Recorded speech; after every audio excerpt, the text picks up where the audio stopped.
स्रां एकाडेमिनि बानजायनायाव फोरोंथाय मावबादा खुंदों। खुलुमबाय बड'सा नायगिरिफोरखौ बरायदों आं रिमा बसुमतारी।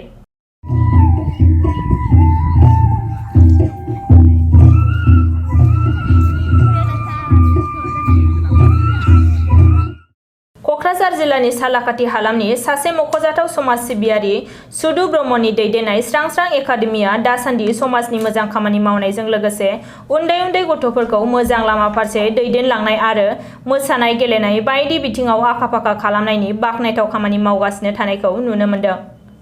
बेनिनो बाहागो महरै स्रां एकाडेमिनि बानजायनायाव सालाकाथि हालामनि सातबिन्दो गामिनि जोहोलाव सोमला गेलेग्रा फोथाराव ओनसोलनि उन्दै आरो लाइमोन हिन्जावसाफोरनो बर'नि दोरोङारि मोसानाय फोरोंथाय मावबादा जागायदों।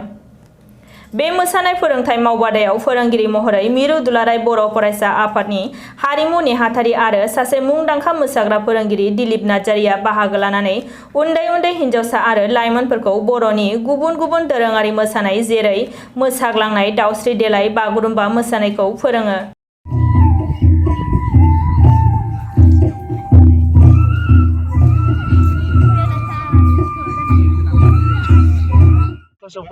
आं क्लास 3 आव फरायो। बबे स्कुलाव? आङो बे गामिनि स्कुलाव फुखागाव गुदि फरायसालियाव। फुखागाव गुदि फरायसालियाव? औ। दिनै नोंथां मास्टारा नोंसानि? जोबोद मोजां मोनदों, गोजोननाय मोनदों। मोजां फोरोंदोंना? औ। इयुन समाव मोजां मोसाखावरि जानो गोसो दं नामा? औ। सोलोंथाइजों लोगोसे मोसानो गोसो जागोन? औ, जागोन। सिगां जों मोसाग्लांनायखौ होग्रोबाय। बिथांमोना सिगाङाव मोसायोमोन, नाथाय बिनि मोसाग्लांनायनि सोमोन्दै बिसोर इउटुबाव बा सोरबा माबा चेनेलनि नायनानै सोलोंदोंमोन। दिनै आं फोरोंगिरिखौ लेंहरनायनि आं दिनै फोरोंनानै गोजोननाय मोन्दों।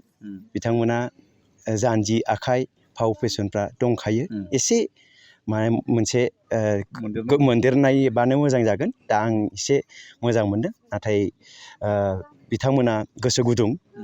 बिसिनि स्रायनि एकाडेमिनि जे दैदेनगिरि बिथांमोनाबो गोख्रों, मावथिया मोजांथार आरो मोसाग्राफ्राबो। आंखौ लेंहरनायनि थाखाय आं बिथांमोनखौ गोजोननाय बावो। आं सानो बिथांमोना साहस जादों, बिथांमोना गोसो गुदुं जादों, बिथांमोना निस्सय दाब जायगायाव बिसोरो हानजा टिमखौ लानानै मोसानो आग्रह जादों। निस्सय जाफुंगोन, आंनि बोरबो थाबाय, बिथांमोना हाफुंगोन, आं नाजागोन। बे बागुरुम्बा मोसानायखौ जोङो बेखौ एसे गोबावै जों बावाखै जों सोलोंनाया।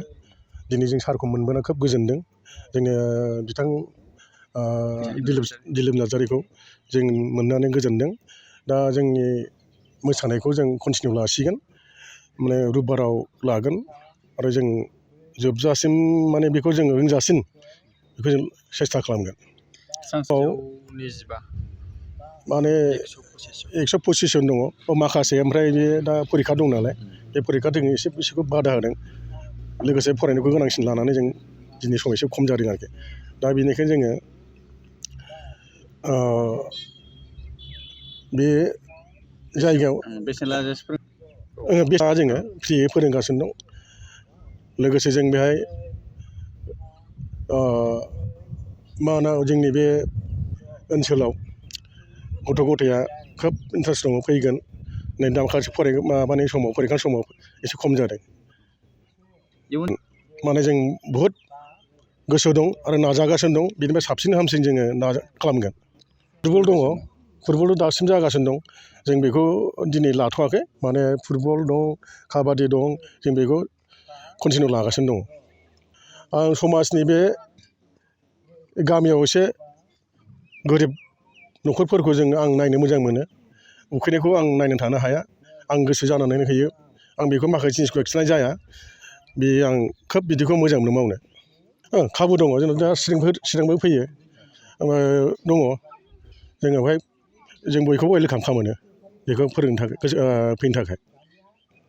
मोनसे खोथाखौ दा केन्सार बेमारजों भुगिनाय गथ'सानि थाखाय नोंथाङा बे समाव गावनो हाथाय बाजाराव रां खांनायखौ जों नुनो मोन्दों। बे मा रेसपन्स मोननानै दं दायो?